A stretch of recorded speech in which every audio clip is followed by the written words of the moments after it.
Hello guys, हमारे channel पर नई है to subscribe and like comment share जरूर करें ताकि आगे की स्टोरी आप लोगों के बीच अपलोड कर सको। अब आगे। खुशबू जो कि मानव के पेट पर बैठी हुई थी और मानव जो कि फोन में किसी से बात कर रहा था। ये देखकर खुशबू का मुंह बन जाता है। कभी इनको जरूरी सर्जरी में जाना पड़ता है तो कभी इनको प्लेट लाइट शिप पर रुकना पड़ता है। अगर रात को रोमांस करने की सोचो तो इनको लेट आना होता है। अब जब सुबह सुबह मेरा मूड बना है तो इनको फिर से किसी का कॉल आ गया। एक बार फिर से मानव को देखती है जिसको कोई भी फर्क नहीं पड़ रहा था। ये देखकर वह अपना मुंह बनाते हुए अंडस को लगता है मेरा ये जन्म तो ऐसे ही रोमांस के लिए तरसते हुए निकलने वाला है। लेकिन फिर उसके उस शैतानी दिमाग में एक शैतानी आइडिया आता है। वह खुश होते हुए अंडस को क्या हो गया खुशबू, अगर यह हैंडसम सीईओ तुझ में इंटरेस्ट नहीं दिखा रहे, तू इतने इंटेलिजेंट है या खूबसूरत है पर क्यूट है तो इनको अपने साल में अच्छी तरह से मचा चखा सकती है।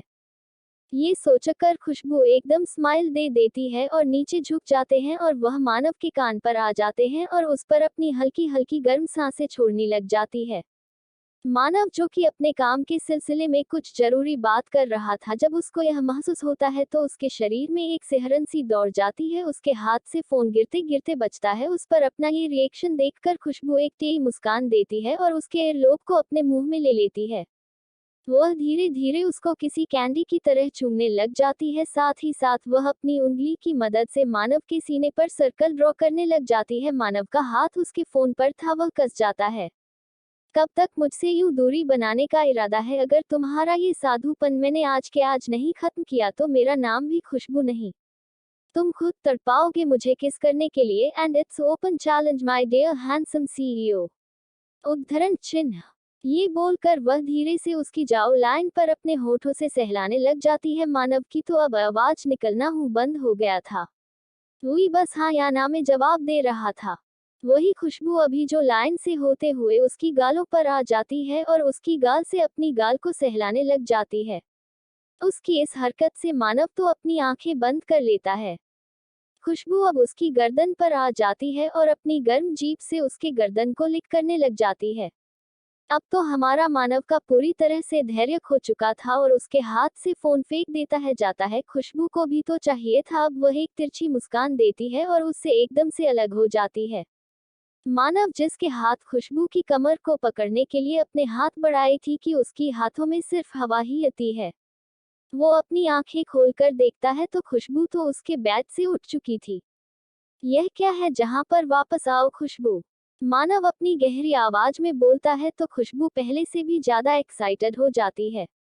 उसको अपने स्रग निकाल कर मानव के ऊपर फेंक देती है। मानव उसको अपने चेहरे से हटाता है और उसको अपने हाथ पर लपेटने लग जाता है।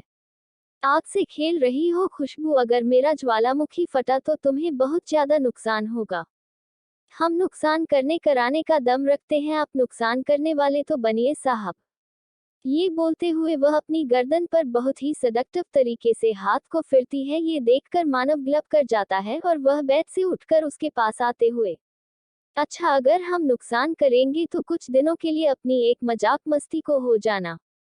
खुशबू उसके पास आती है और अपने पैर को उसके पैर पर फिर आने लग जाती है और हाथ से उसकी शर्ट के बटन को खोलते हुए, इतना आसान भी नहीं है खुशबू को अपनी बातों और हाथों में फंसा लेना। उद्धरण चिन्ह। ये बोलकर खुशबू मानव को धक्का दे देती है। इसे मानव नीचे गिरता है और खुशबू हंसते उसके हाथ से अपना सर लेकर बाहर भाग जाती है। मानव जमीन पर हाथ मारते हुए, खुशबू ते तुमने अच्छा नहीं किया, मुझे हालत में करके तुम बाहर अकेली चली गई, इसका खामियाजा तो तुम्हें भुगतना ही पड़ेगा। ये बोलकर उसके चेहरे पर भी एक शरारती मुस्कान आ जाती है। वह भी फ्रेश होने तक खुद को शांत कराने चला जाता है।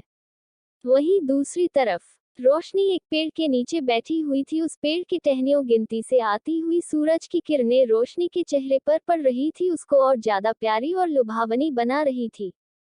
रोशनी ने अपनी आंखों को बंद कर रखा था। वह उस मासूम की हल्की सी नमी और हल्की सी गर्माहट को महसूस कर रही थी, लेकिन अचानक से ही उसको अपने चेहरे के ऊपर किसी की गर्म सांसें महसूस होती हैं। वह झटके में अपनी आंखों को खोलती है तो सामने देखकर हैरान हो जाती है। सामने कोई और नहीं अंश था, क्योंकि नशे में भी तरह से डूबा हुआ था। वह अपनी खुली आंखों से रोशनी को देख रहा था। रोशनी भी उसकी लाल हो चुकी आंखें और उसकी आंखों के नीचे होने वाले काले घेरों को देख रही थी। यह आपने क्या हाल बना रखा है आपने अपना। जहां तक मुझे पता है आपको तो खुश होना चाहिए, आपके चेहरे पर इस समय नूर होना चाहिए था, लेकिन आपका चेहरा किसी देवदास के जैसे क्यों हुआ पड़ा है। अंशु उसकी गोद भी अपने सिर को रखते हुए अंडस को, जब जवाब पता है तुम्हें तो फिर क्यों मुझसे सवाल करती हो। मुझे कहाँ पता रहते हैं आपके सवाल आपके जवाब। आप जो भी करते हैं आपके लिए या फिर अपनों के लिए करते हो, और मैं तो ना ही आपकी हूँ और ना ही आपके अपनों में आती हूँ। अंश, जिसका चेहरा रोशनी की कमर के बिल्कुल करीब था, वह रोशनी की बात सुनकर उसकी कमर पर जोर से बाइट कर लेता है, जिससे रोशनी एक आहें भरती है। उद्धरण चिन्ह डॉट। यह क्या हरकत है, बस आपने हमें इस तरह से क्यों काटा। अंशु उसको अपनी नाराजगी जाहिर करते हुए अंडस को, तो मैं बात ही कुछ ऐसी कही थी जो मुझे पसंद नहीं आई और तुम्हें बताना जरूरी हो गया था कि तुम मेरी अपनी हो या पराई।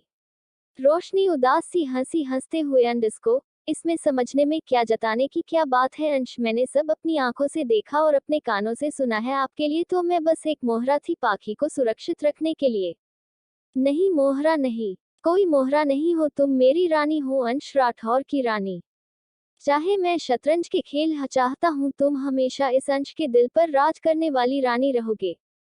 दिल दिल है आपके पास। रोशनी अंश एक दुखी से स्माइल के साथ रहती है, क्योंकि सीधा उसके दिल में लगती है। वह ऊपर उठता है और उसके होठों को अपने होठों के बीच में ले लेता है। वह उसके होठों को पूरी पैशन और रुट के साथ किस करने लग जाता है। ये किस बिल्कुल भी जेटल या प्यार से भरी हुई नहीं कि यह पूरी किस अग्रेशन और पैशन किसान की भरी हुई थी। रोशनी जो अपनी सांसें संभालने की कोशिश कर रही थी, उसे समझ ही नहीं आ रहा था कि वह उसको रोके या फिर खुद को संभाले। वह पूरी तरह से अंश के भार के कारण अब लेट जाती है, उसके ऊपर आ जाता है और अपने पैरों को उसके अगल बगल कर लेता है। काफी देर किस करने के बाद जब अंश को रोशनी की कोई हरकत महसूस नहीं होती, तो वह उसके होठों को छोड़कर उसके उस छोटे से मासूम से चेहरे को देखता है। इस समय लाल हो चुका था, गुस्से या फिर नफरत से हम कह नहीं सकते। कर लिया आपने अपने मन की, अब आपका दिल भर गया, अब आप खुश हो या फिर कुछ और भी बाकी रह गया है जो आप पूरा करना चाहते हो अपनी हवस को।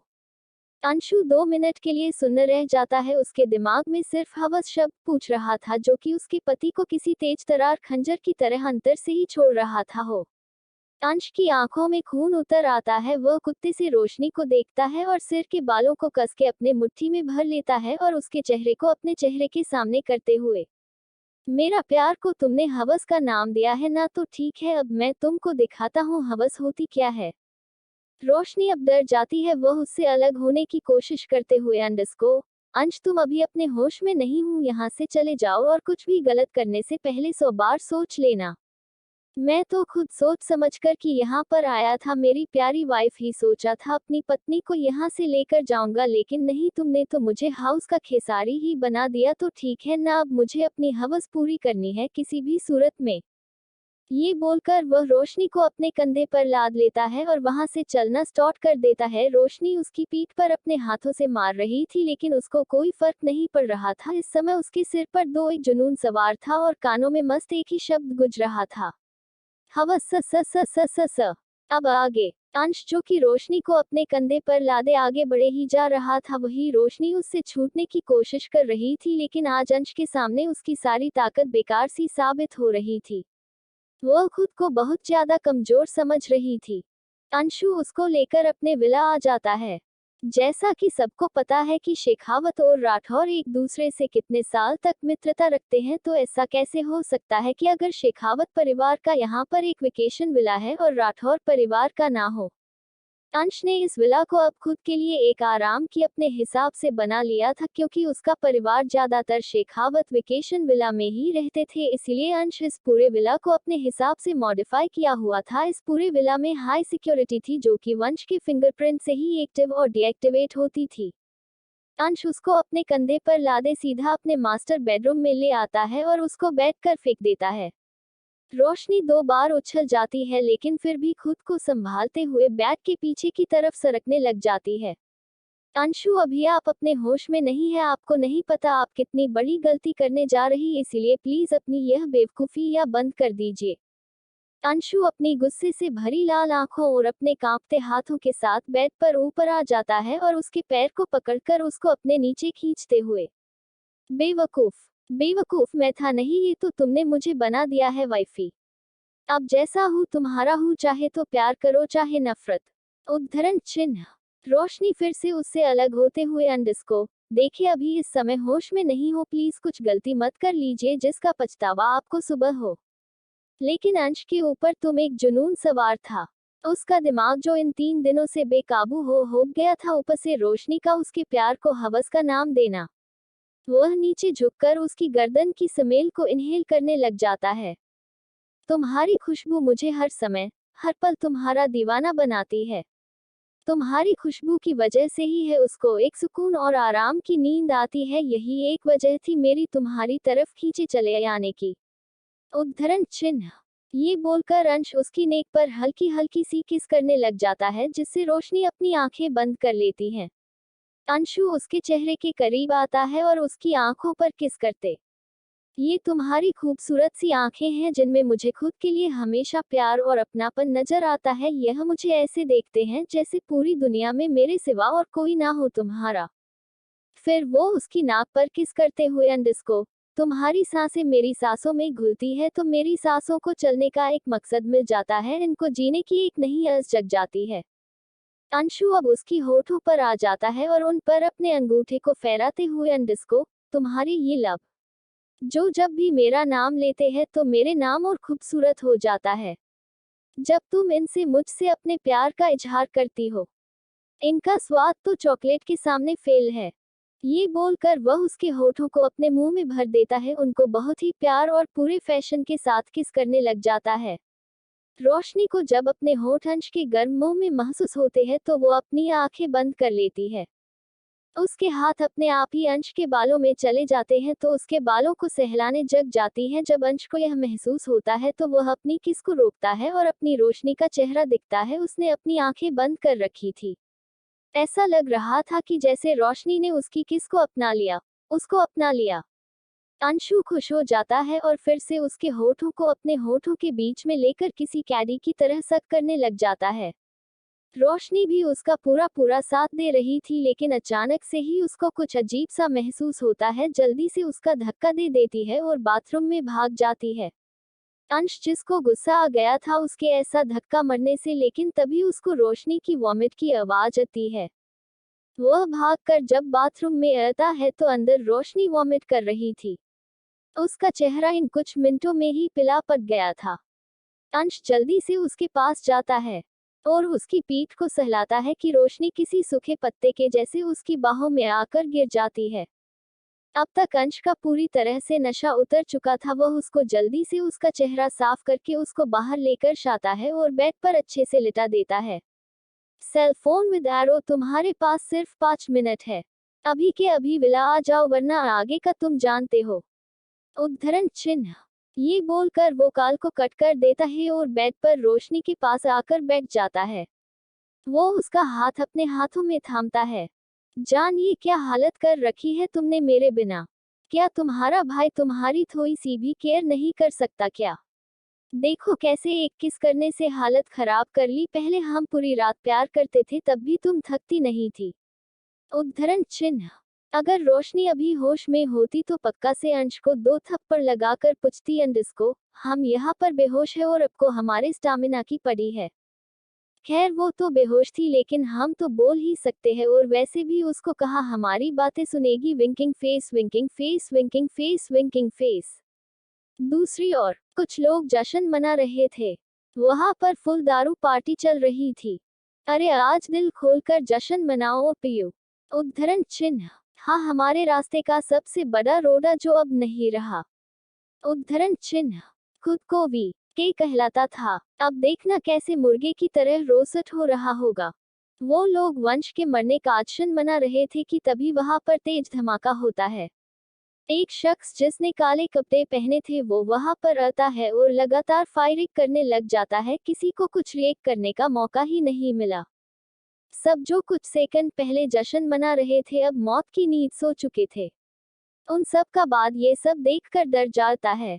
वो शख्स उसके पास आता है और उसके माथे पर गन रखते हुए, तुम लोगों ने सोच भी कैसे लिया कि वंश कपूर को हाथ लगाने की पहले खुद की सुरक्षा का ध्यान रखना चाहिए था। वो कहते ना, जो घर में आग लगाते हैं उनको जलने का डर भी होता है।